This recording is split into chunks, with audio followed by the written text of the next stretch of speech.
ഹരേ കൃഷ്ണ. സ്നേഹം നിറഞ്ഞ ശുഭദിനാശംസകൾ. ശ്രീമദ് ഭഗവത്ഗീത അധ്യായം 3 കർമ്മയോഗം. അതിൽ 5 വരെയുള്ള ശ്ലോകങ്ങളാണ് കഴിഞ്ഞ ദിവസം നമ്മൾ മനസ്സിലാക്കിയത്. ആദ്യം തന്നെ അർജുനൻ ഭഗവാനോട് ചോദിക്കുകയായിരുന്നു, അല്ലയോ ജനാർദ്ദന, ഫലകാംക്ഷയോടെ ഫലം ആഗ്രഹിച്ച് ചെയ്യുന്ന കർമ്മത്തേക്കാൾ ശ്രേഷ്ഠമാണ് ബുദ്ധി എന്ന് കരുതുന്നു എങ്കിൽ അങ്ങ് എന്തിനാണ് എന്നെ ക്രൂരമായ ഈ യുദ്ധത്തിന് പ്രേരിപ്പിക്കുന്നത് എന്നായിരുന്നു അർജുനന്റെ സംശയം.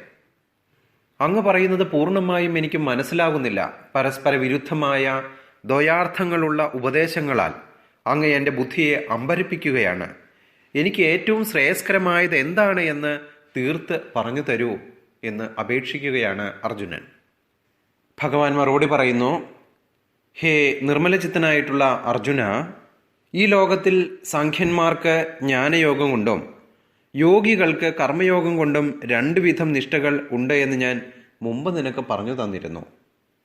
കർമ്മം ചെയ്യാതിരുന്നത് കൊണ്ട് മാത്രം ആരും കർമ്മഫലങ്ങളിൽ നിന്ന് മുക്തരാകുന്നില്ല. അങ്ങനെ ഒരു വിചാരം നിനക്കുണ്ടെങ്കിൽ വേണ്ട. ഞാൻ ഒന്നും ചെയ്യുന്നില്ല, ഞാൻ സ്വർഗത്തിലേക്ക് പോകാം അല്ലെങ്കിൽ ഭഗവത് സന്നിധിയിലേക്ക് എത്താം എന്നുള്ള ഒരു ചിന്ത നിനക്ക് വേണ്ട. യുദ്ധത്തിൽ നിന്ന് ഒഴിഞ്ഞു മാറിയത് കൊണ്ട് കർമ്മഫലങ്ങളിൽ നിന്നും നീ മുക്തനാകുന്നില്ല. സന്യാസം കൊണ്ട് മാത്രം ഒരാൾ പൂർണ്ണത കൈവരിക്കുന്നുമില്ല. പ്രകൃതിയുടെ 3 ഗുണങ്ങളാൽ നിന്നുളവാകുന്ന വാസനകൾക്കനുസരിച്ച് ഓരോ മനുഷ്യനും കർമ്മം ചെയ്യുവാൻ നിർബന്ധിതനാണ്.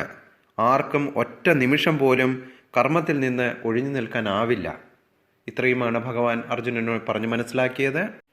ഓം പാർത്ഥായ പ്രതിബോധിതാം ഭഗവതാ നാരായണേന സ്വയം വ്യാസേന ഗ്രഥിതാം പുരാണ മുനിനാ മധ്യേ മഹാഭാരതം അദ്വൈതാമൃതവർഷിണീം ഭഗവതീം അഷ്ടാദശാധ്യായിനീം അംബ ത്വാം അനുസന്ദധാമി ഭഗവദ്ഗീതേ ഭവദ്വേഷിണീം. ഹരേ കൃഷ്ണ. ശ്രീമതി രാധാറാണിക്കും ശ്രീലപ്രഭുജിക്കും ഗുരുമഹാരാജനും മാതാജിക്കും അനന്തകോടി പ്രണാമങ്ങൾ. 6ാമത്തെ ശ്ലോകം. കർമ്മേന്ദ്രിയാണി സംയമ്യ യ ആസ്തേ മനസാ സ്മരൻ ഇന്ദ്രിയാർത്ഥാൻ വിമൂഢാത്മാ മിഥ്യാചാരസ ഉച്യതേ. കർമ്മേന്ദ്രിയാണി സംയമ്യ, കർമ്മേന്ദ്രിയങ്ങൾ കൊണ്ട് നിയന്ത്രിച്ചാലും. ഏതൊക്കെയാണ് കർമ്മേന്ദ്രിയങ്ങൾ? 5 കർമ്മേന്ദ്രിയങ്ങൾ ഉണ്ടല്ലേ. കയ്യ്, കാല്, വായ, ഗുദം, ഉപസ്ഥം. ഇങ്ങനെ 5 കർമ്മേന്ദ്രിയങ്ങളെയും നിയന്ത്രിച്ചാലും ആസ്തേ മനസാസ്മരൻ, ആസ്തേ സ്ഥിതി ചെയ്യുക, മനസ്സുകൊണ്ട് സ്മരിക്കുന്നവനായി തീർന്നാലും. അതായത് യാതൊരു വിധത്തിലുള്ള തെറ്റുകളും കർമ്മേന്ദ്രിയങ്ങൾ കൊണ്ട്, കൈകൊണ്ടോ കാലുകൊണ്ടോ വായ കൊണ്ടോ മോശമായ പ്രവൃത്തികളോ ഒന്നും ചെയ്യാതെ മനസ്സുകൊണ്ട് നമ്മൾ തെറ്റ് ചിന്തിക്കുക ആണ് എങ്കിൽ, അല്ലെങ്കിൽ മനസ്സുകൊണ്ട് വ്യവഹാരത്തിൽ ഏർപ്പെടുകയാണ് എങ്കിൽ, ഇന്ദ്രിയാർത്ഥാൻ വിമൂഢാത്മ, ഇന്ദ്രിയ വിഷയങ്ങളെ, അതും എന്തിനെയാണ് സ്മരിക്കുന്നവനായി തീരുന്നത്? ഇന്ദ്രിയ വിഷയങ്ങളെ, വിവിധ തരത്തിലുള്ള ഇന്ദ്രിയ വിഷയങ്ങളെ സ്മരിക്കുന്നവനാണ് എങ്കിൽ മിഥ്യാചാരസ ഉച്യതേ, അവനെ മിഥ്യാചാരൻ അല്ലെങ്കിൽ കപട നാട്യക്കാരൻ അല്ലെങ്കിൽ സ്വഭാവ ഗുണം ഇല്ലാത്തവനെന്ന് വിളിക്കാം എന്നാണ് ഭഗവാൻ അർജുനന് പറയുന്നത്. ഈ ശ്ലോകം മനസ്സിലാക്കാൻ നമ്മൾ രാഷ്ട്രീയക്കാരുടെ മുഖം ഒന്ന് ഓർത്താൽ മതി. എത്ര സ്നേഹത്തോടു കൂടിയാണ് അവർ ഓരോരുത്തരെയും കാണുന്ന സമയത്ത് പെരുമാറുന്നത്. തേനൊലിപ്പിക്കുന്ന വിധത്തിലാണ് അവരുടെ കൈകളും കാലുകളും എല്ലാം പ്രവർത്തിക്കുക. കഴിഞ്ഞ ദിവസം നമ്മൾ കണ്ടതാണ് TV-യിൽ. ഒരമ്മൂമ്മ തൻ്റെ വാർദ്ധക്യകാല പെൻഷന് വേണ്ടി അപേക്ഷ കൊടുക്കുകയാണ് ഒരു മന്ത്രിയുടെ അടുത്ത്. വളരെ സ്നേഹപൂർവ്വം അമ്മൂമ്മയെ സ്വീകരിച്ചു, കണ്ടറിഞ്ഞു, എല്ലാ കാര്യങ്ങളും കേട്ടറിഞ്ഞു. അമ്മൂമ്മയുടെ ആപ്ലിക്കേഷൻ സ്വീകരിച്ചു. താൻ എന്തായാലും ഇതിനൊരു പരിഹാരം കാണാമെന്നുള്ളതും പറഞ്ഞു. അമ്മൂമ്മ പോയതിനു ശേഷം തൻ്റെ സെക്രട്ടറി ഇത് എന്താണ് ചെയ്യേണ്ടത് ആപ്ലിക്കേഷൻ എന്ന് ചോദിക്കുമ്പോൾ അത് കീറി കൊട്ടയിലിട്ടേക്കൂ എന്നാണ് പറയുന്നത്. അപ്പോൾ കർമ്മേന്ദ്രിയം കൊണ്ടുള്ള എല്ലാ പ്രവൃത്തികളും വളരെ സുന്ദരമായിരുന്നു, വളരെയധികം ആകർഷകമായിരുന്നു, എല്ലാമായിരുന്നു. പക്ഷേ മനസ്സ് ശരിയല്ല. അതാണ് ഇവിടെ ഭഗവാൻ പറഞ്ഞത്. നിങ്ങളുടെ കയ്യ്, കാല്, വായ, ഗുദം, ഉപസ്ഥം എന്നീ 5 കർമ്മേന്ദ്രിയങ്ങളെ നിങ്ങൾ നിയന്ത്രിച്ചാലും, ഏത് മറ്റുള്ളവർക്ക് വേണ്ടിയുള്ള സന്തോഷത്തിന് വേണ്ടി നിങ്ങൾ പ്രവർത്തിച്ചാലും, മനസ്സുകൊണ്ട് സ്മരിക്കുന്നവനായി തീർന്നു കഴിഞ്ഞാൽ നിങ്ങൾ മൂഢനാണ്, അങ്ങനെയുള്ളവനെ കപടനാട്യക്കാരൻ എന്നാണ് വിളിക്കേണ്ടത് എന്ന് ഭഗവാൻ അർജുനനോട് പറയുകയാണ്.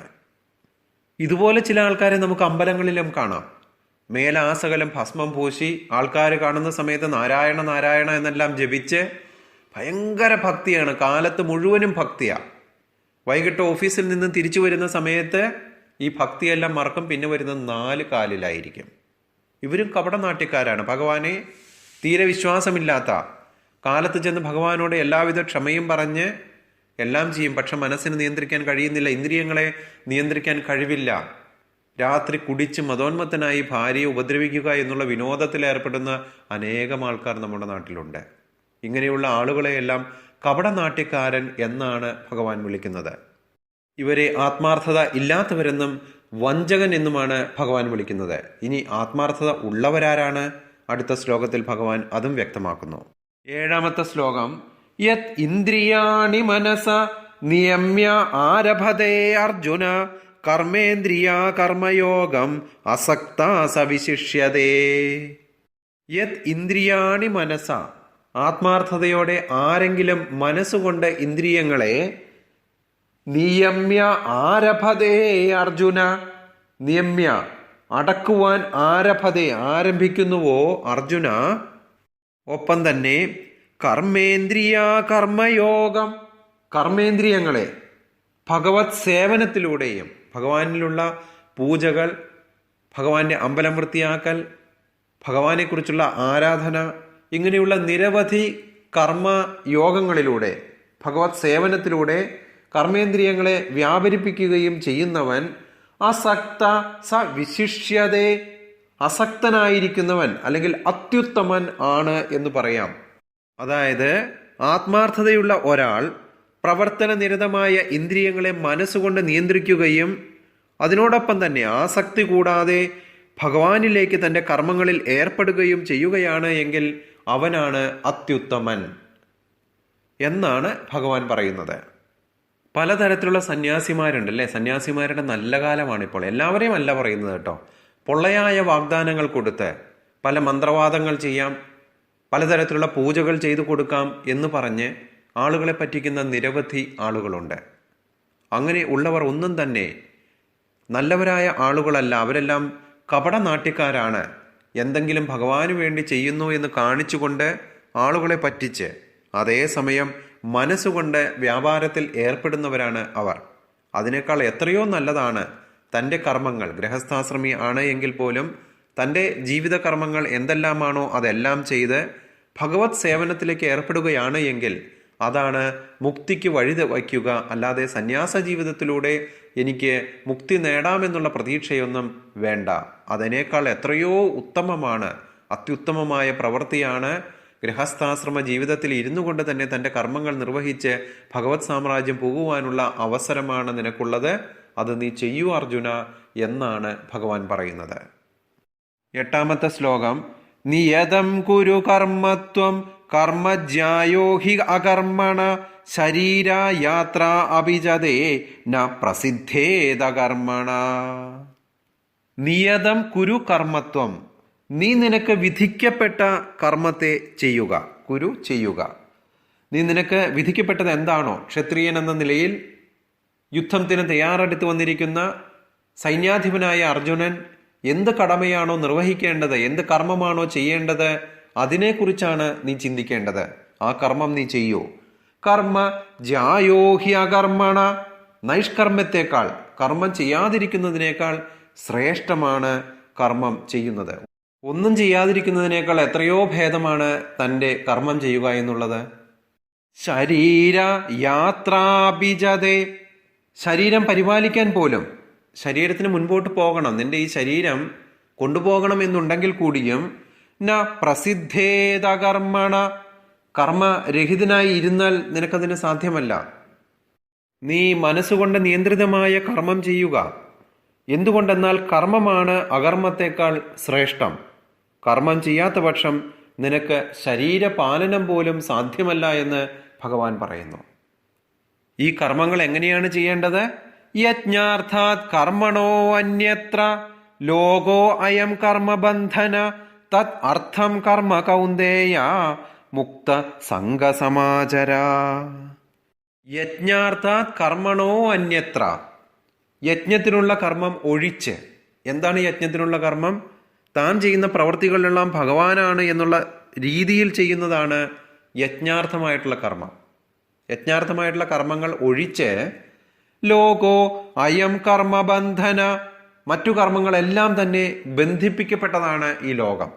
ഏതൊരു പ്രവൃത്തിയാണ് എങ്കിലും ഭഗവാനാണ് എന്നുള്ള രീതിയിലല്ലാതെ ചെയ്തു കഴിഞ്ഞാൽ അതിൽ കർമ്മബന്ധം ഉണ്ടാകും.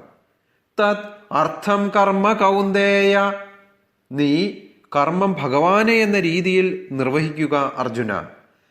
മുക്ത സംഘസമാചര, അങ്ങനെ സംഘരഹിതനായി തീർന്നു കഴിഞ്ഞാൽ നീ ബന്ധമുക്തനായി തീരും. നമ്മൾ ചെയ്യുന്ന ഓരോ പ്രവൃത്തിയും ഭഗവാന് വേണ്ടിയുള്ള യജ്ഞമെന്ന രീതിയിൽ ആയിരിക്കണം ചെയ്യേണ്ടത്. ഇത് ഭഗവാന് വേണ്ടിയാണ് ഞാൻ ചെയ്യുന്നത്, ഈ വീട് വയ്ക്കുന്നത് ഭഗവാനെ പൂജ ചെയ്യുന്നതിന് വേണ്ടി ആയിരിക്കണം, എൻ്റെ മക്കളെ പഠിപ്പിക്കുന്നത് അവർ ഭഗവത് സേവനത്തിൽ ഏർപ്പെടുന്നതിന് വേണ്ടി ആയിരിക്കണം, തൻ്റെ പ്രവൃത്തികളെല്ലാം തന്നെ നല്ലത് വരുത്തുവാനായിരിക്കണം എന്ന ചിന്തയോടുകൂടി ചെയ്യുകയാണെങ്കിൽ അതിൽ കർമ്മബന്ധങ്ങൾ ഉണ്ടാവുകയില്ല എന്നും, അങ്ങനെ ചെയ്യാതിരിക്കുന്ന പക്ഷം എല്ലാ പ്രവൃത്തിയിലും കർമ്മബന്ധങ്ങൾ ഉണ്ടാവുകയും ചെയ്യും. അതുകൊണ്ട് അർജുന, എല്ലാം നീ ഭഗവത് സേവനത്തിനായി എന്ന രീതിയിൽ ചെയ്യുക എന്ന് പറയുന്നു ഭഗവാൻ. 8ാമത്തെ ശ്ലോകം. സഹയജ്ഞ പ്രജാസൃഷ്ട പുരാ ഉവാച പ്രജാപതി അനേന പ്രസവിഷ്യാധ്വം യേഷ വാസ്തു ഇഷ്ടകാമധൂ. സഹയജ്ഞ പ്രജാസൃഷ്ട, യജ്ഞത്തോടുകൂടി പ്രജകളെയും സൃഷ്ടിച്ചുകൊണ്ട് ഭഗവാൻ ബ്രഹ്മദേവനെ സൃഷ്ടിച്ചതിനോടൊപ്പം തന്നെ ബ്രഹ്മദേവനിൽ നിന്ന് വന്ന 9 ഋഷിമാർക്കും കൂടി യജ്ഞം നടത്തുന്നതിന്, ഭഗവത് സേവനത്തിൽ ഏർപ്പെടുന്നതിന് വേണ്ടി യജ്ഞവും സൃഷ്ടിച്ചിരുന്നു. ആരാണ് സൃഷ്ടിച്ചത്? പുരു ഉവാച പ്രജാപതി. പണ്ട് പ്രജാപതി പറഞ്ഞു. ആരാ പ്രജാപതി? ഭഗവാൻ ശ്രീകൃഷ്ണൻ. ശ്രീമദ് ഭാഗവതത്തിൽ പ്രജാപതിയെ കുറിച്ചൊരു ശ്ലോകമുണ്ട്. ശ്രീയാപതി യജ്ഞപതി പ്രജാപതി ധിയാംപതി ലോകപതി ധരാപതി പതിഗതിജ അന്ധക വൃഷ്ണി സാത്വതാം പ്രസീദതാം മേ ഭഗവാൻ സദാം പതിഹി. ശ്രീയാപതി, ലക്ഷ്മീദേവിയുടെ ഭർത്താവ്, ലക്ഷ്മീദേവിയുടെ പതി. യജ്ഞാപതി, യജ്ഞങ്ങളുടെ അധിപൻ. പ്രജാപതി, സകല ജീവസത്തുകളുടെയും അധിപൻ. ധിയാംപതി, ബുദ്ധിയുടെ അധികാരി. ലോകപതി, സർവലോകങ്ങളുടെയും നാഥൻ. ധരാപതി, ഭൂമിയുടെ നാഥൻ. പതി ഗതി, അന്ധക, യദുകുല രാജാക്കന്മാരിൽ ഒരുവനായിട്ടുള്ള അന്ധകന്മാരുടെ സേനാനായകൻ. വൃഷ്ണിപതി, യദുകുലത്തിലെ ആദ്യരാജാവായ വൃഷ്ണിയുടെ നായകൻ. സാത്വതാം പ്രസീദതാം, യദുക്കൾ സന്തുഷ്ടവാന്മാരായിരിക്കട്ടെ അങ്ങനെയുള്ളവരുടെ നായകൻ. മേ ഭഗവാൻ സദാംപതി, എല്ലാവിധത്തിലുള്ള ഭക്തരുടെയും നായകൻ. ആ ഭഗവാനെയാണ് പ്രജാപതി എന്ന് ഈ ശ്ലോകത്തിൽ പറഞ്ഞിരിക്കുന്നത്. ശ്ലോകം. സഹയജ്ഞ പ്രജാസൃഷ്ട പുര ഉവാച പ്രജാപതി അനേന പ്രസവിഷ്യാധ്വം യേഷ വാസ്തു ഇഷ്ടകാമധു. അനേന പ്രസവിഷ്യാധ്വം, ഇതുകൊണ്ട് നിങ്ങൾ സന്തതി പരമ്പരകളെ വർദ്ധിപ്പിക്കുക. യേഷ വാസ്തു ഇഷ്ടകാമധു, സുഖജീവിതത്തിന് വേണ്ടുന്നത് എല്ലാം തന്നെ നിങ്ങൾക്ക് ഈ യജ്ഞത്തിൽ നിന്നും ലഭിക്കും. സൃഷ്ടിയുടെ ആരംഭത്തിൽ ഭഗവാൻ ദേവന്മാരെയും മനുഷ്യരെയും ഒപ്പം തന്നെ വിഷ്ണുവിനായുള്ള യജ്ഞങ്ങളെയും ഉണ്ടാക്കിയ ശേഷം അവരെ ഇങ്ങനെ ആശീർവദിക്കുകയാണ്. ഈ യജ്ഞത്തെ കൊണ്ട് നിങ്ങൾ സന്തുഷ്ടരാവുക, മോക്ഷപ്രാപ്തിക്കും സുഖജീവിതത്തിന് വേണ്ടുന്നതെല്ലാം തന്നെ ഇതിൽ നിന്നും നിങ്ങൾക്ക് ലഭിക്കും. യജ്ഞത്തിൽ നിന്നും സുഖജീവിതത്തിന് വേണ്ടുന്നത് എല്ലാം ലഭിക്കുമെന്നാണ് ഭഗവാൻ പറഞ്ഞത്. അല്ലേ? നമുക്കിപ്പോൾ സുഖമുണ്ടോ? ഇല്ല. എന്തുകൊണ്ടാണ് സുഖമില്ലാത്തത്? സമാധാനമില്ല. അപ്പം നമ്മൾ യജ്ഞം ചെയ്യണം, അല്ലേ?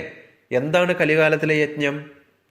കൃതേയധ്യായതോ വിഷ്ണും ത്രേതായാം യജതോ മഖൈ ദ്വാപരേ പരിചര്യായാം കലൗ തൗ ഹരികീർത്തനാത്.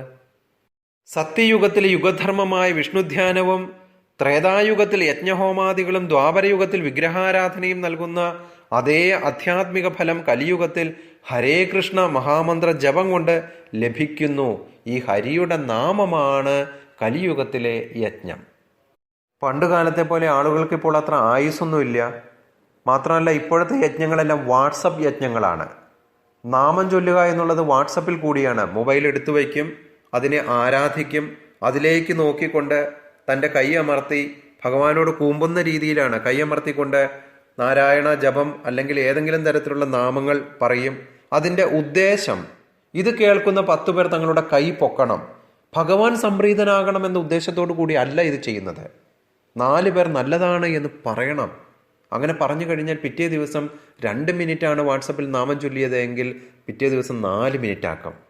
വളരെ ഉത്സാഹത്തോടു കൂടിയാണ് ആളുകൾ എൻ്റെ നാമം ചൊല്ലാൻ നല്ലതാണ് എന്ന് പറയണം എന്നുള്ള ചിന്തയോടുകൂടിയാണ് വാട്സപ്പിൽ നാമം ചൊല്ലുന്നത്. ഭഗവാനിൽ ശ്രദ്ധ കേന്ദ്രീകരിക്കുകയാണ് വേണ്ടത്. അരമണിക്കൂർ മൊബൈലെല്ലാം ഓഫ് ചെയ്ത് പൂർണ്ണമായും ഭഗവാന്റെ ചരണപാദങ്ങളിൽ തൻ്റെ മനസ്സ് അർപ്പിച്ച് കുട്ടികളെയും മറ്റുള്ളവരെയും വിളിച്ചിരുത്തി നാമം ചൊല്ലുവാനാണ് ശ്രദ്ധിക്കേണ്ടത്. നാമം ചൊല്ലുമ്പോൾ നമ്മുടെ ഉള്ളിലേക്ക് നോക്കുക, ആത്മാവ് അത് കേൾക്കുന്നുണ്ടോ, ആത്മാവിനെ ശ്രദ്ധിക്കുക. അപ്പോഴാണ് സമാധാനമുണ്ടാകുന്നത്. എല്ലാ വിഷയങ്ങളും തൻ്റെ കർമ്മഫലമായാണ് ഉണ്ടാകുന്നത് എന്നും ഈ അസുഖങ്ങളൊന്നും ഒരു അസുഖമേ അല്ല എന്നും എല്ലാം മനസ്സിലാകുന്നത് നമ്മുടെ ആത്മാവിലേക്ക് നോക്കുമ്പോഴാണ്. ഭഗവാൻ അവിടെ ഇരിപ്പുണ്ട്. ആ ഭഗവാനെ ഒന്ന് തിരിച്ചറിയുക. നമ്മുടെ എല്ലാ സന്തോഷത്തിൻ്റെയും എല്ലാ ദുഃഖത്തിൻ്റെയും കാരണം കർമ്മഫലങ്ങളാണ്. ഇത് ഞാൻ അനുഭവിച്ച് തീർക്കേണ്ടവ തന്നെയാണ്. ഇതിൽ വിഷമിക്കാനുള്ള യാതൊരു അവകാശവും എനിക്കില്ല എന്നുള്ള ബോധത്തോടു കൂടിയായിരിക്കണം നമ്മുടെ എല്ലാ പ്രാർത്ഥനകളും. അങ്ങനെയാകുമ്പോൾ ഭഗവാൻ പറഞ്ഞതുപോലെ യജ്ഞത്തിലൂടെ സകലവിധ സുഖ അനുഭവങ്ങളും നമുക്കുണ്ടാകും.